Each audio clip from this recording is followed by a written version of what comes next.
മാന്യായ അധ്യക്ഷൻ മന്ത്രി കെ ശശീന്ദ്രൻ, നമ്മുടെ പ്രിയപ്പെട്ട സ്ഥാനാർത്ഥി സദാവളവൻ കരീം, PC ചാക്കോ അടക്കമുള്ള വേദിയിലെ സമയക്കുറവുണ്ടാകുന്ന എല്ലാവരും പേര് പറയാത്തത്, വേദിയിലെ ഇടതുമുന്നണിയുടെ പ്രമുഖ നേതാക്കളെ, സഹാക്കളെ, സഹോദരി സഹോദരന്മാരെ,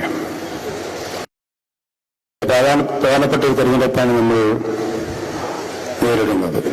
എല്ലാ തെരഞ്ഞെടുപ്പും പ്രാധാന്യമുണ്ട്. പക്ഷേ നേരത്തെ PC ചാക്കോ പറഞ്ഞതുപോലെ ഇനിയൊരു തെരഞ്ഞെടുപ്പ് ഇന്ത്യയിൽ ഉണ്ടാകുമോ എന്നുള്ള ആശങ്കയിലാണ് എല്ലാവരും. കാരണം കഴിഞ്ഞ 10 വർഷത്തെ മോഡി ഗവൺമെന്റിന്റെ പ്രവർത്തനം വിലയിരുത്തുമ്പോൾ ഒരു ജനാധിപത്യ സംവിധാനത്തിന് ഒരു വിലയും നൽകാതെ അധികാരവും പണവും ഉപയോഗിച്ചുകൊണ്ട് എന്തും ചെയ്യാമെന്നുള്ള ഒരു നിലപാടിലാണ് കഴിഞ്ഞ 10 വർഷം മോദി ഇന്ത്യ ഭരിച്ചത്. ഇവിടെ വർഗീയ ധ്രുവീകരണം നടത്തുന്നു, ജനങ്ങളുടെ മനസ്സുകളെ അകറ്റി നിർത്തുന്നു. കഴിഞ്ഞ നിയമസഭാ തെരഞ്ഞെടുപ്പിൽ യോഗി ആദിത്യനാഥ് എന്താ പറഞ്ഞത്?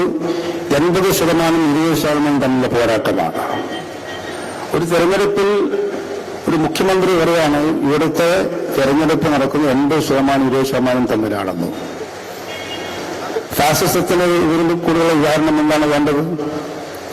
ഒരു വിഭാഗത്തെ ചൂണ്ടിക്കാണിച്ചുകൊണ്ട് ഇവരാണ് നമ്മൾ ശത്രുക്കൾ, ഇവർക്കെതിരെയാണ് നമ്മൾ ഒന്നിക്കേണ്ടത് എന്നാണ് ഹിറ്റ്ലർ. അതുതന്നെയാണ് ഇവിടെ BJPയും പറയുന്നത്. ഇന്ത്യയുടെ ഭരണഘടനയുടെ കാതലായ ജനാധിപത്യം, മതേതരത്വം, സോഷ്യലിസം, ബഹിഷ്കൃത ഇതെല്ലാം ഇല്ലാതാകാൻ വേണ്ടി പോവുകയാണ്. 156 നിയമങ്ങൾ റദ്ദാക്കി, പല നിയമങ്ങളും പാസാക്കി. ഞാൻ കുറച്ചു കാലം അദ്ദേഹത്തോട് പാർലമെന്റ് ഉണ്ടായിരുന്നു. നിയമസഭയിൽ ഞങ്ങൾ 10 വർഷം ഒരുമിച്ചുണ്ടായിരുന്നു.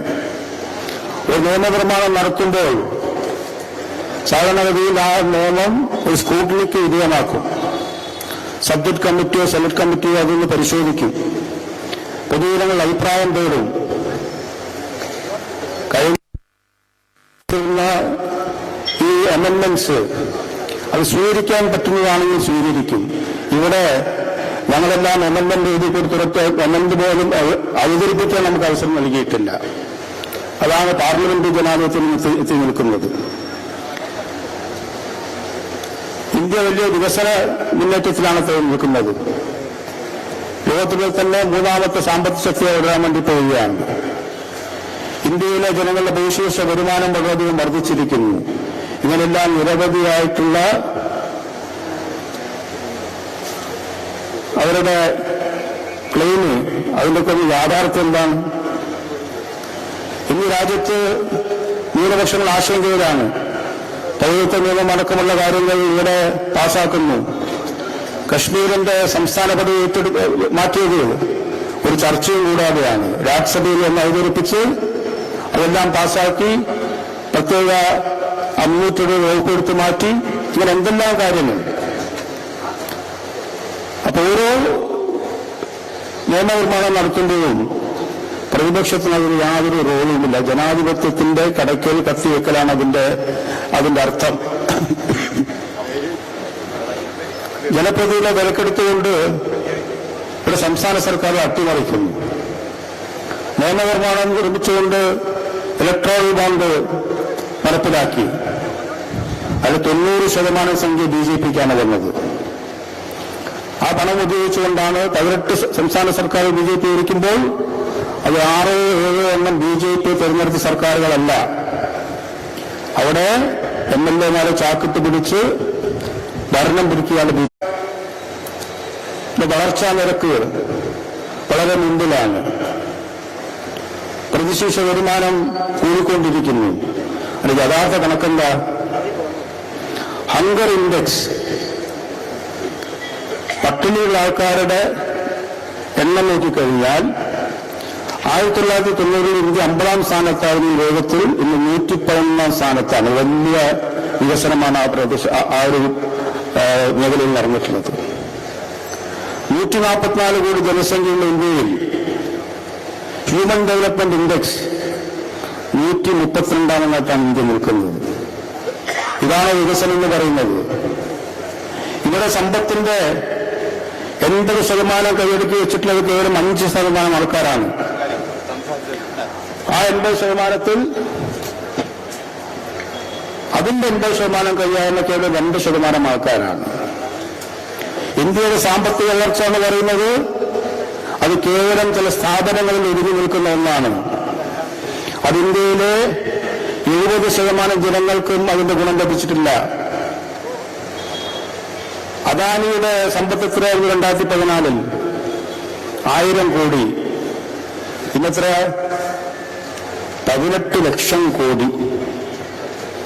അന്തരം ആലോചിച്ച് നോക്കുന്നത് 10 വർഷം കൊണ്ടുണ്ടാക്കിയ സമ്പത്ത് എത്രയാണുള്ളത്?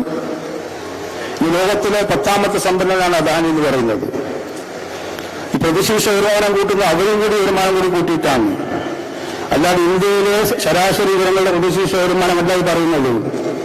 കേവലം 3-4% ആൾക്കാർ അടക്കി വെച്ചിരിക്കുന്ന 80% ഇന്ത്യയുടെ സമ്പത്തിനെ ഇന്ത്യയിലെ ജനസംഖ്യയുമായി ഹരിച്ചുകൊണ്ട് പറയുകയാണ് നമ്മുടെ പ്രതിശീർഷ വരുമാനത്തിൽ നിന്ന് മുന്നേറിക്കൊണ്ടിരിക്കുകയാണ്.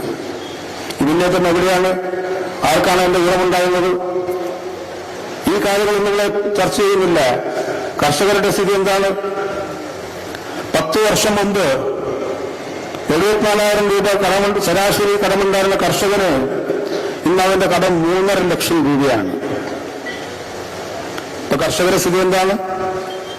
എന്താണ് 2014 പറഞ്ഞത്? ഞങ്ങൾ വന്നു കഴിഞ്ഞാൽ 1 വർഷം 2 കോടി തൊഴിലവസരങ്ങൾ, കർഷകരുടെ വരുമാനം ഇരട്ടിപ്പിക്കും. എവിടെയാണ് സംഭവിച്ചിട്ടുള്ളത്? ഇന്ന് ഏകദേശം 9% തൊഴിലില്ലായ്മ നടക്കും ഇന്ത്യയിൽ. മിഞ്ഞാന്ന് ഹിന്ദു പത്രത്തിൽ RBIയുടെ സർവേ വന്നിരുന്നു. അതായത് 4-5 കാര്യങ്ങളാണ് ആ സർവേയിൽ പ്രധാനമായും പ്രതിപാദിച്ചിട്ടുള്ളത്, സർവേ നടത്തിയിട്ടുള്ളത്. അതിന്റെ 2-3 ഘടകങ്ങൾ കൂട്ടിക്കഴിഞ്ഞാൽ അത് കാണുന്നത് ഇന്ത്യയിലെ 90% ചെറുപ്പക്കാർക്കും അവർക്ക് തൊഴിൽ ലഭിക്കുമെന്നുള്ള പ്രത്യാശയില്ല എന്നുള്ളത് RBIയുടെ സർവേയാണ്. ഇടതുമുന്നണിയോ ശ്രേയാംസ് കുമാറോ പറയുന്ന കാര്യമല്ല ഞാൻ ഇവിടെ പറയുന്നത്. RBIയുടെ സർവേ വായിച്ചു നോക്കൂ. 38% ആൾക്കാർ പറയുന്നു അവരുടെ വരുമാനത്തിൽ കുറവുണ്ടായി എന്നുള്ളത്. അത് ഗ്രാമീണ മേഖലയിൽ എത്തുമ്പോൾ 60% അപ്പൊ ഇവിടെയാണ് ഈ പുരോഗതി കേവലം കുറച്ച് ആൾക്കാർ മാത്രം ചുരുങ്ങി നിൽക്കുകയാണ്. അതുപോലെ തന്നെ തൊഴിലിന്റെ പ്രശ്നം നോക്കുകയാണെങ്കിൽ ഇന്ത്യയിൽ കഴിഞ്ഞ വർഷം ഓഗസ്റ്റ് മാസത്തിൽ പൊതുമേഖലാ സ്ഥാപനങ്ങൾ അടക്കമുള്ള, ഞാൻ പറയുന്നത് സ്വകാര്യ സ്ഥാപനങ്ങളുടെ കാര്യമല്ല ഞാൻ പറയുന്നത്, 8 ലക്ഷം പേർക്കാണ് തൊഴിൽ നഷ്ടപ്പെട്ടത്. ഒക്ടോബറിൽ 10 ലക്ഷം പേർക്ക്, ഏകദേശം 10 ലക്ഷം തൊഴിലവസരങ്ങൾ പൊതുമേഖലയിൽ ഉണ്ടായിട്ടും ഒന്നുപോലും അവിടെ നിയമനം നടക്കുന്നില്ല. 16 ലക്ഷം കോടി ആസ്തിയുള്ള ഇന്ത്യൻ റെയിൽവേ അവിടെ 2 ലക്ഷം തൊഴിലവസരങ്ങളുണ്ട്, ഒരാളെ പോലും നിയമിക്കുന്നില്ല. എവിടെയാണ് ഇവർ നൽകിയ വാഗ്ദാനം പാലിക്കുന്നത്? തൊഴിലവസരങ്ങൾ അങ്ങനെ കുറഞ്ഞു വരുന്നു. ഹ്യൂമൻ ഇൻഡെക്സ് ഡെവലപ്മെന്റിനെ കുറിച്ച് ഞാൻ പറഞ്ഞു. യുനെസ്കോയുടെ കണക്ക് പ്രകാരം കഴിഞ്ഞ 5 വർഷത്തിൽ പോഷകാഹാരക്കുറവ് കൊണ്ട് 9 ലക്ഷം കുട്ടികളാണ് ഇന്ത്യയിൽ മരിച്ചത്. 6 മാസം മുതൽ 23 മാസം വരെ പ്രായമുള്ള കുട്ടികൾ 90%, എത്ര? 90% കുട്ടികൾക്കും അവർക്ക് പോഷകാഹാരത്തിന്റെ കുറവ് ഇവിടെ റിപ്പോർട്ട് ചെയ്യപ്പെടുന്നു. യുനെസ്കോ ആണ്. ഇനി ഞങ്ങൾ ഉണ്ടാക്കുന്ന കണക്കല്ല. ഇതാണ് പുരോഗതി എന്ന് പറയുന്നത്. അപ്പൊ പുരോഗതി എന്ന് പറയുന്നത് കേവലം കുറച്ച് ആൾക്കാർ മാത്രം ഒതുങ്ങി നിൽക്കുകയാണ്. ഉന്നതനമില്ലാത്തതിനുള്ള അന്തരം ഇത്രയധികം വർദ്ധിച്ച കാലഘട്ടം ഉണ്ടായിട്ടില്ല. എത്ര കർഷകരാണ് ആത്മഹത്യ ചെയ്യുന്നത്? ഇന്ന് കർഷകരുടെ സ്ഥിതി എന്താണ്? വളത്തിന്റെ വില എന്താണ്? അങ്ങനെ വെച്ച് നോക്കുമ്പോഴും പുരോഗതി കൈവരിച്ചിട്ടുള്ള ഈ മേഖലകളിലാണ്. മറ്റുള്ളത് കുറച്ച് ആൾക്കാർക്ക് മാത്രം. ഇപ്പൊ കേരളത്തിന്റെ ഹ്യൂമൻ ഇൻഡെക്സ് ഡെവലപ്മെന്റിൽ ലോകോത്തര നിലവാരം പുലർത്തുന്ന സംസ്ഥാനമാണ് കേരളം. അതിന് തുടക്കം കുറിച്ചത് 57 UNS മന്ത്രിസഭയാണ് നമ്മൾ ഓർക്കണം. ഇന്ന് കേരളത്തെ പരിഞ്ഞു മുറുകുകയാണ്. 57,000 കോടി രൂപ നൽകാനുണ്ടെന്ന കണക്ക്. ഫെഡറൽ സംവിധാനത്താകെ തകർത്തുകൊണ്ട് പ്രതിപക്ഷം ഭരിക്കുന്ന സംസ്ഥാനങ്ങളെ സാമ്പത്തിക ഞെരുക്കത്തിലാക്കിക്കൊണ്ട് പറയുകയാണ് നിങ്ങൾക്ക് എന്ത് ചെയ്തില്ലെന്ന് നിങ്ങളുടെ ഗവൺമെന്റ് എന്നുള്ളത്. കേരളത്തിലെ വികസന പദ്ധതികൾ കിഫ്ബിയിലൂടെ നടപ്പിലാക്കിയപ്പോൾ അതിനെതിരെ EDയുടെ case. National highway authority of India മുഴുവൻ പണം ചെലവഴിക്കുന്ന കടമെടുത്തിട്ടാണ്. അതുകൊണ്ട് ഇന്ത്യയുടെ കടത്തിന്റെ കണക്കിൽപ്പെടുത്തുന്നില്ല. അതിന്റെ പേരിൽ EDയുടെ ചോദ്യം ചെയ്യൽ ഐസക്കിലൂടെ കുറെ നോട്ടീസ് അയച്ചു. കോടതി അവസാനം എന്താ പറഞ്ഞത്? മസാല ബോണ്ട്. എന്താ മസാല ബോണ്ട് എന്ന് പറഞ്ഞാൽ വിദേശത്ത് കടം വെക്കുമ്പോൾ സാധാരണഗതിയിൽ വിനിമയ നിരക്ക് നമ്മൾ തിരിച്ചടയ്ക്കുമ്പോൾ എന്താണ് വിനിമയ നിരക്കിൽ ആ നിരക്കിൽ കൊടുക്കണം എന്നുള്ളതാണ്. മസാല ബോണ്ട് എന്ന് പറഞ്ഞാൽ എപ്പോഴാണ് നമ്മൾ എത്ര രൂപയാണ് കടമെടുക്കുന്നത് ആ രൂപ തിരിച്ചു കൊടുത്താൽ മതി. ഇത് കടമെടുക്കുമ്പോൾ 61 രൂപ ഉണ്ടായിരുന്ന ഡോളറിൽ 84 രൂപയാണ്. എത്ര കോടി രൂപയാണ് കേരളത്തിൽ ലാഭമുണ്ടായത്? ഇതെല്ലാം ഐസക്കിന്റെ വീട്ടിലേക്ക് കൊണ്ടുപോയല്ലോ. ഇവിടെയൊക്കെ പ്രോജക്റ്റുകളില്ലേ പ്രദേശങ്ങളിൽ. അതുപോലെ തന്നെ സംസ്ഥാനത്ത് ലഭിക്കേണ്ട വിഹിതം വെട്ടിക്കുറയ്ക്കാൻ ഞാൻ ഫൈനാൻസ് കമ്മീഷന്റെ ഡീറ്റെയിൽസ് ഞാൻ പോകുന്നില്ല, വളരെ ടെക്നിക്കലായിപ്പോയി. എന്നിട്ട് വടക്കാക്കി തനിക്കേക്കാന്നുള്ള ഒരു നയമാണ് ഇവിടെ കേന്ദ്ര സർക്കാർ ശ്രമിക്കുന്നത്. ഇതിനെതിരെ പോരാടേണ്ടത് കേരളത്തിലെ ജനങ്ങൾക്ക് വേണ്ടി രാഷ്ട്രീയത്തിന് അതീതമായ പോരാട്ടം വേണ്ടേ? ഇത് കേരള മുഖ്യമന്ത്രി വിളിച്ചു സർവകക്ഷി യോഗം. ഇതിനെതിരെ നമുക്ക് പോരാടണം, ഡൽഹിയിൽ പോയി സമരം ചെയ്യണം. UDF പൂർണ്ണമായി വിട്ടുനിന്നില്ലേ? ഇത് ആർക്കു വേണ്ടിയാണ് സമരം ചെയ്യുന്നത്? LDFന് വേണ്ടിയിട്ടല്ല, മുഖ്യമന്ത്രിക്ക് വേണ്ടിയിട്ടല്ല, കേരളത്തിലെ ജനങ്ങളുടെ അവകാശത്തിന് വേണ്ടിയിട്ടാണ്. 3.5 കോടി വരുന്ന ജനങ്ങളുടെ അവകാശങ്ങൾക്ക് വേണ്ടിയുള്ള സമരമാണ്. അതിൽ നിന്ന് വിട്ടുനിന്നില്ലേ? ഇത്രയധികം ബില്ലുകൾ റദ്ദാക്കിയപ്പോഴും ലേബർ കോഡിനെ കുറിച്ച് പറഞ്ഞു. ഞാനോ തൊഴിലാളിയാണ്, ലേബർ കോഡിനെ എതിർക്കുന്ന ഒരാളാണ് ഞാൻ. അത് നടപ്പിലാക്കിയപ്പോൾ എവിടെയായിരുന്നു ഇവിടുത്തെ UDFന്റെ MP മാർ? ഒരു വിവരാവകാശ നിയമത്തിൽ മാറ്റം വരുത്തി NIAയുടെ അവരുടെ പ്രവർത്തന മേഖല വിപുലീകരിച്ചു. എവിടെയായിരുന്നു UDFന്റെ MP മാർ? കേരളത്തിൽ ഇത്രയും പ്രശ്നങ്ങളുണ്ടാക്കി, ജനാധിപത്യത്തിന് ഇത്രയധികം വെല്ലുവിളി വരുന്ന കാലഘട്ടത്തിൽ, മതേതരത്തിന് വെല്ലുവിളി വരുന്ന കാലഘട്ടത്തിൽ അതിനൊരു ശബ്ദമുയർത്താൻ കേരളത്തിൽ ആരുണ്ടായിരുന്നു?